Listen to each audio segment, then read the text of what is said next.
অবশেষে বরফ গলতে শুরু করেছে দুই পরাশক্তি চীন যুক্তরাষ্ট্রের। চীনের ওপর আরোপিত শুল্ক ৫৭% থেকে কমিয়ে ৪৭% আনার কথা জানান মার্কিন প্রেসিডেন্ট।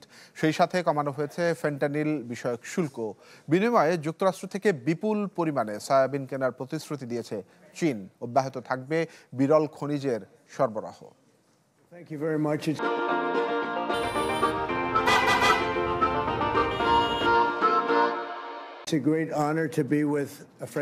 বিশ্বের সবচেয়ে শক্তিশালী দুটি অর্থনীতি এক টেবিলে, তাও আবার অর্ধযুগ পর।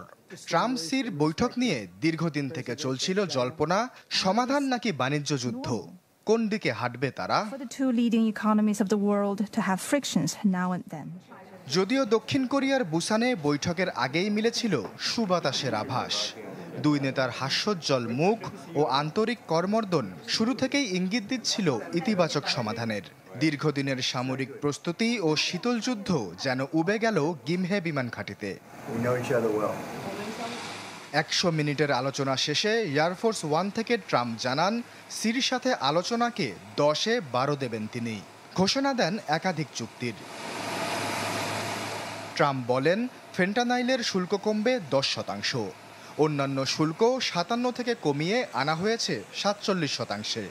বিনিময়ে যুক্তরাষ্ট্রের কাছ থেকে বিপুল পরিমাণে সয়াবিন কিনবে চীন। অব্যাহত থাকবে বিরল খনির সরবরাহ। বাণিজ্য আলোচনার বাইরে শুধুমাত্র ইউক্রেন সংকট নিয়ে আলোচনা হলেও উত্তর মেলেনি তাইওয়ান কিংবা চীনের তেল কেনা নিয়ে। যুক্তরাষ্ট্রে চীনা বিনিয়োগ, টিকটক কিংবা এনভিডিয়া চিপ নিয়ে কথা উঠলেও হয়নি কোনো সুরাহা। বৈঠকে জানা যায় এপ্রিলে চীন সফরে যাবেন ট্রাম্প, আর তার পরের বছর যুক্তরাষ্ট্রে আসবেন সি। প্রতিশ্রুতি আসে চলমান থাকবে দুই দেশের মধ্যে বাণিজ্য আলোচনা। আশ্বাস চৌধুরী, চ্যানেল 24।